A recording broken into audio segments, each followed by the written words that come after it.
இந்த நொடியின் செய்தியானது அமைச்சர் பாலகிருஷ்ணா ரெட்டிக்கு வழங்கப்பட்ட சிறை தண்டனை நிறுத்தி வைப்பதாக ஒரு செய்தி வந்திருக்கிறது. அதாவது சென்னை சிறப்பு நீதிமன்றம் பாலகிருஷ்ணா ரெட்டியின் முறையீட்டை ஏற்று இந்த தீர்ப்பினை தற்பொழுது வழங்கியுள்ளது. பேருந்து மீது கல்லெறிந்தது தொடர்பாக பதிவு செய்யப்பட்ட வழக்கில் 1998ஆம் ஆண்டு பதிவு செய்யப்பட்ட இந்த வழக்கிலாவது இந்த 3 ஆண்டு சிறை தண்டனை வழங்கி அமைச்சர் பாலகிருஷ்ணா ரெட்டிக்கு நீதிமன்றம் தீர்ப்பளித்தது. இந்த நிலையில் தற்பொழுது அமைச்சர் பாலகிருஷ்ணா ரெட்டியின் முறையீட்டை ஏற்று சென்னை சிறப்பு நீதிமன்றம் அவருக்கு வழங்கப்பட்ட சிறை தண்டனையை நிறுத்தி வைப்பதாக ஒரு தகவல் வெளியாகியுள்ளது. இது தொடர்பான கூடுதல் விவரங்களை எமது செய்தியாளர் சிறுமலரிடம் கேட்கலாம். சிறுமலர், உங்கள் கூடுதல் விவரங்களை பதிவு செய்யுங்க. வணக்கம் ராதிகா. கிருஷ்ணகிரி மாவட்டம் ஓசூர் அருகே உள்ள பாகலூர் மற்றும் அதன் சுற்றுவட்டார கிராமங்களில் கள்ளச்சாராய விற்பனை எதிர்த்து கடந்த 1998ஆம் ஆண்டு அந்த பகுதியில் இருக்கக்கூடிய பொதுமக்கள் போராட்டத்தில் ஈடுபட்டனர். அப்போது அரசு பேருந்து மற்றும் போலீஸ் வாகனங்கள் மீது கல்வீசி தாக்குதல் நடத்தப்பட்டது. அந்த போராட்டத்தில் தற்போது அதிமுக அமைச்சராக இருக்கக்கூடிய விளையாட்டுத்துறை மற்றும் இளைஞர் நலத்துறை அமைச்சராக இருக்கக்கூடிய பாலகிருஷ்ணா ரெட்டி உட்பட 108 பேர் மீது காவல்துறையினர் வழக்கு பதிவு செய்தனர். அந்த தாக்குதலில் ஈடுபட்ட அதிமுக அமைச்சர் பாலகிருஷ்ணா ரெட்டி உட்பட 108 பேர் மீது பதிவு செய்யப்பட்ட வழக்கில் கிருஷ்ணகிரி மாவட்ட நீதிமன்றத்தில் வழக்கு விசாரணை என்பது 1998ஆம் ஆண்டு முதல் நடைபெற்று வந்தது.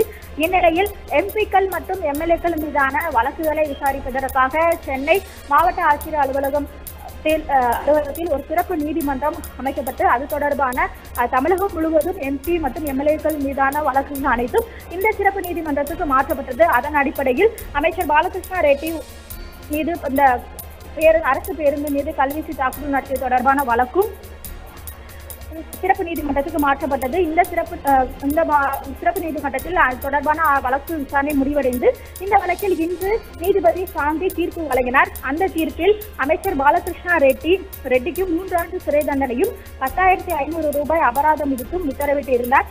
இந்த வழக்கில் பாலகிருஷ்ணா ரெட்டி 72வது குற்றவாளியாக சேர்க்கப்பட்டிருந்தார். 108 பேர் மீது பதிவு செய்யப்பட்ட வழக்கில் 16 பேர் குற்றவாளிகள் என இன்று சிறப்பு நீதிமன்றம் தீர்ப்பு அளித்திருந்தது.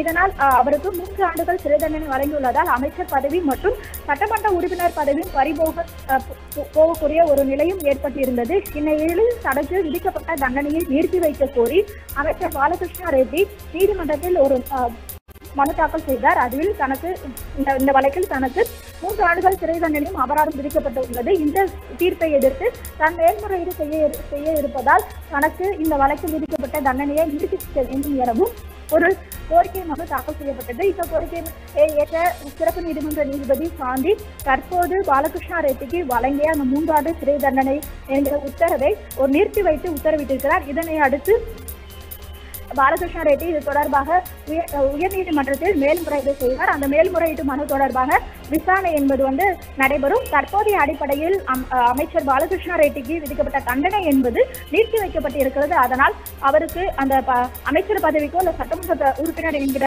உறுப்பினருக்கும் எந்தவித ஆபத்தும் தற்போதைய நிலைமையில் இல்லை. அதாவது அவருக்கு விதிக்கப்பட்ட தண்டனை நிறுத்தி வைக்கப்பட்டுள்ளதால் ராதிகா. சிறுமலர், தற்பொழுது அமைச்சர் பாலகிருஷ்ணா ரெட்டி மீது வழங்கப்பட்ட இந்த 3 ஆண்டு சிறை தண்டனையானது அவரின் மனுவை ஏற்று நிறுத்தி வைக்கப்பட்டுள்ளது. பாலகிருஷ்ணா ரெட்டி தற்பொழுது எங்கே உள்ளார்? அவர் முதலமைச்சர் எடப்பாடி பழனிசாமியை சந்திக்க வாய்ப்பு ஏதேனும் இருக்கிறதா? இது பற்றிய கூடுதல் விவரங்கள் இருந்தால் பதிவு செய்யுங்க. கண்டிப்பாக ராதிகா. அதாவது ஒரு குற்ற வழக்கில் குற்றவாளிகளாக அவர்கள் மீது வழக்கு பதிவு செய்யப்பட்டு அந்த வழக்கில் தீர்ப்பு வரும் பட்சத்தில் வழக்கு பதிவு செய்யப்பட்ட அனைவர்களும் நீதிமன்றத்தில் ஆஜராக வேண்டும். அதன் அடிப்படையிலேயே இந்த வழக்கில் பாலகிருஷ்ணா ரெட்டி உட்பட 108 பேர் மீது அரசு பேருந்து மற்றும் போலீஸ் வாகனங்கள் மீது தாக்குதல் நடத்தியது தொடர்பான வழக்கில் 108 பேர் மீது வழக்கு பதிவு செய்யப்பட்டுள்ளது. அந்த வழக்கில் தான் இன்று தீர்ப்பு வழங்கப்பட்டது.